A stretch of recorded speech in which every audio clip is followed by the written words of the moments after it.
Right, good afternoon, good morning, good evening. Catania Alvin, continuing on with the European Security Committee of UK exit from the EU. And this was done on the Wednesday, the 30th of January 2019. This is a continuation, part one. I've just backtracked a little bit. And again, has the Brexit process and the Brexit negotiations, in your view, had an impact on public confidence in democratic and parliamentary government? And if so, in what ways?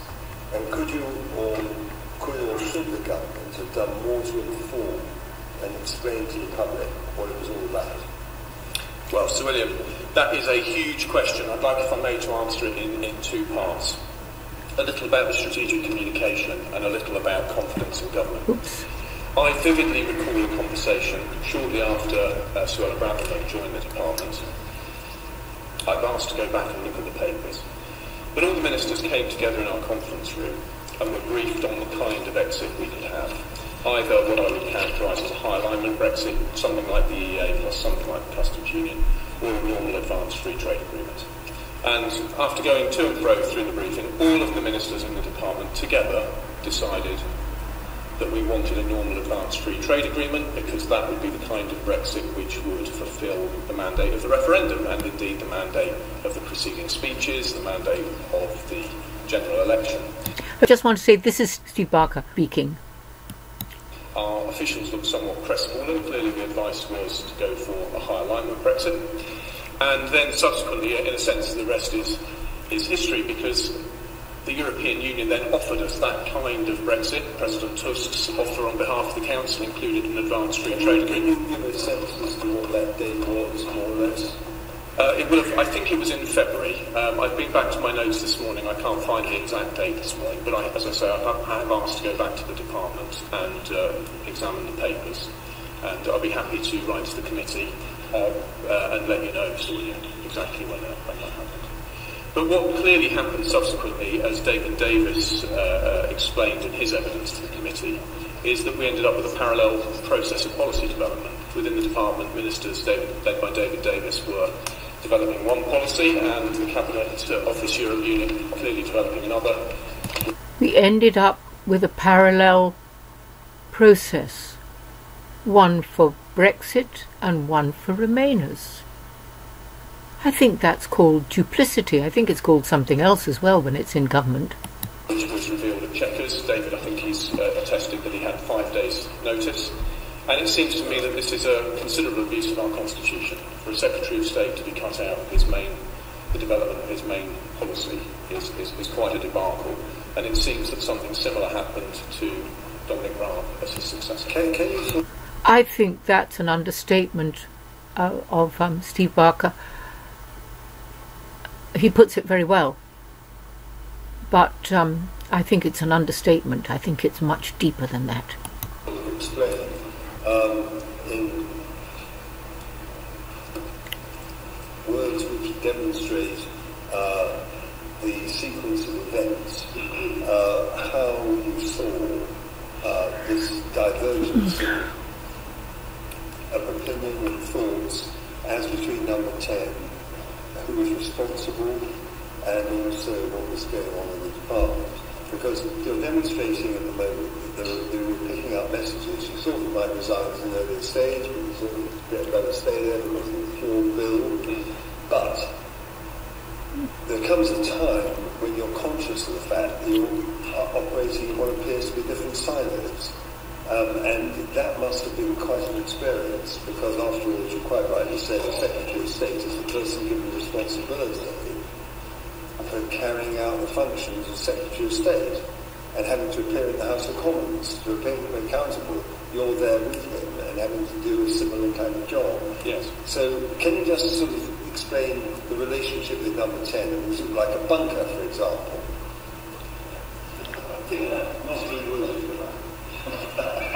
I think, Sir William, it's worth just restating the context. So my job was primarily domestic preparedness and legislation with some English regional engagement, for example. And I was originally responsible as the junior minister for all legislation, and I handed over the withdrawal agreement and implementation bill to Suella Braverman after she joined. So my Can you responsibility... speak a bit more slowly, because you're saying some very important things. So my responsibility was mostly to get that act through, the EU Withdrawal Act, and to make sure that all departments were preparing properly for all exit scenarios, and that of course was all-consuming. My duties were therefore mostly UK-facing, not facing the negotiation, but of course on important papers we would see, I wouldn't see all the papers, but I would see a good number of the papers, in particular the summer policy papers which we produce. So they seemed, as I think the EU Commissioner said, like applications to join. Now, the reason I mention this is that the constant refrain throughout my time in government was this atmosphere of reluctance to leave. And I think this is at the heart of the problem. While we won the vote, we did not win the argument, for want of a better term, I would call the governing class. So we've ended up with those who govern being forced to do that which they must to take us out. But it's not that which they choose. And that suffuses the entire approach. The entire approach is suffused by a reluctance to deliver what the public wanted, which is us controlling our rules in our parliament with all that that means. So well put. He's very eloquent in his way of expressing this. The relationship between Number 10 and the DEXU ministers was always one of instinctive tension, because I think it's fair to say, as Mr Jones will know, that the DEXU ministers overwhelmingly are people who believe in exiting the European Union. He was a minister before you were. Indeed, yeah. And we're ministers who believed in exiting the EU, whereas overwhelmingly the staff of Number 10 seemed, for the most part, not to be people with a heart for it. And I think that tension suffused the entire process. And we were regularly overruled. So, for example, after President Tusk made his offer of security cooperation, participation in institutions of research, innovation, education and culture, dealing with absurdities, he mentioned flights, I would add a range of other things, driving licenses, data, and so on.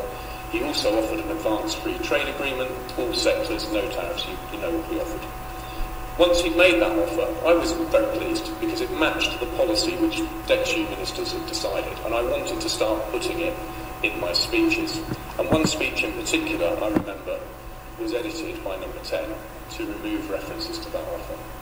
It's interesting, in part 1, that is referenced by Nigel Farage, and also I think one of the callers as well. Yeah, that actually Tusk offered what would have been very acceptable by the sounds of it. But May chose not to go down that route. She's working for the bankers. She's working for the Europeans. Of course, it was not the offer which the system as a whole wanted. So what I would say is that we were finding silos. Silos is a good way to look at it. But it's silos not only in terms of policy, but also in terms of mentality. I take an expansive view of the world. I want us to be a country which is outward, facing a global citizen, free trading with the world. But I think that many of those determining policy are so wedded to the European Union and this idea of integration for the purpose of free trade that they cannot face up to enthusiastically delivering the mandate that they have. And that has meant our entire negotiation has been fearful, conducted in a posture of supplication. It's difficult to be too damning about the attitude that's been brought to the negotiation. But that's not to condemn the individuals who I feel sure are all doing their best within their view of their duty to the nation. It's a very interesting statement that those individuals are doing their best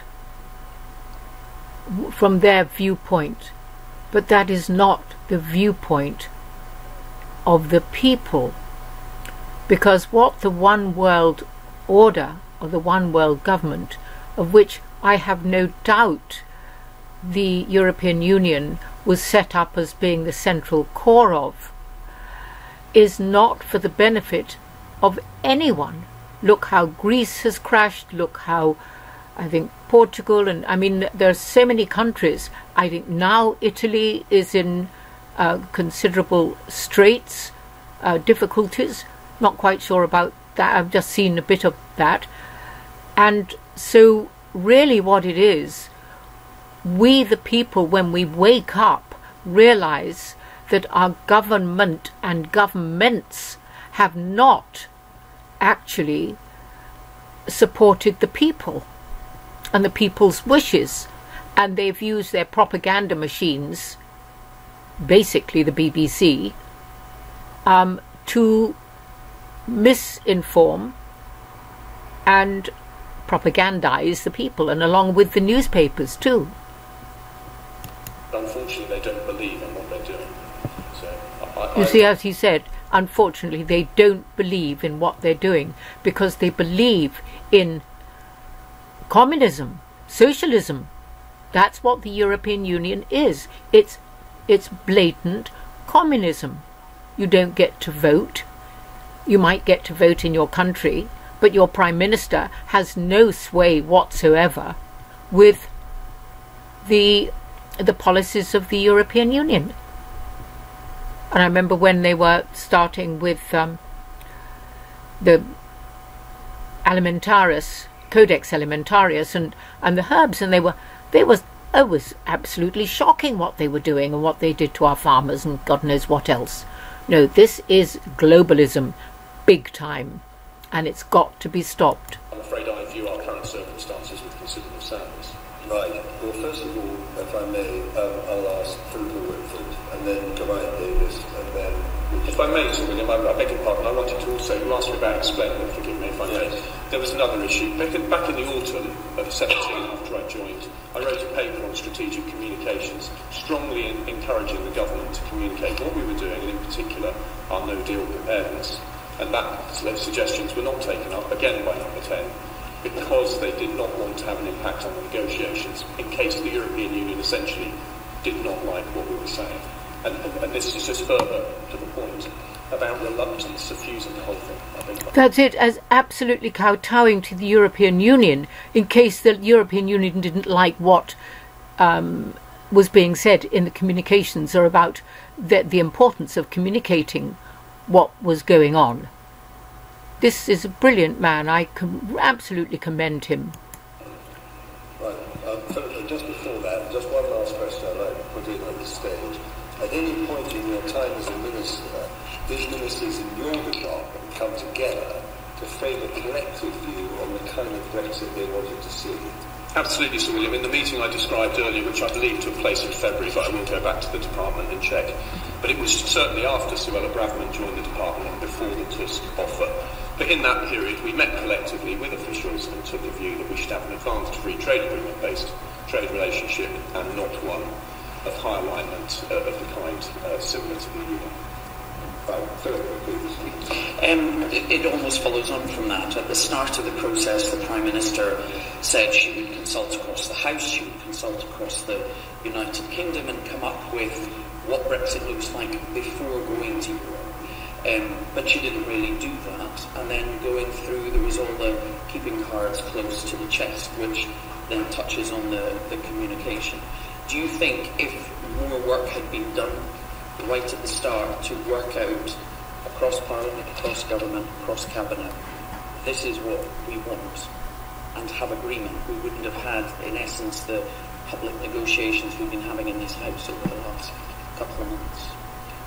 Well, you raised an extremely important point. Before the Vote Leave campaign kicked off, I was extremely optimistic about our capacity as a nation to decide what we were doing, accept the result of a referendum and move forward together.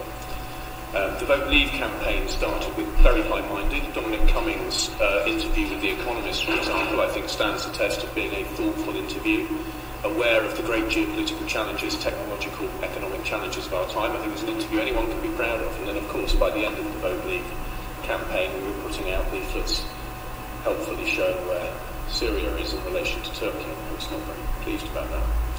So when you ask that question, I think you point to the overall dynamic, because what I think we've discovered is that altogether too many people have not accepted the result and not accepted that it is a... Okay, this is, I'm stopping it here. Catania Alvin will do part 3 coming up quickly. God bless, stay well, and bye-bye.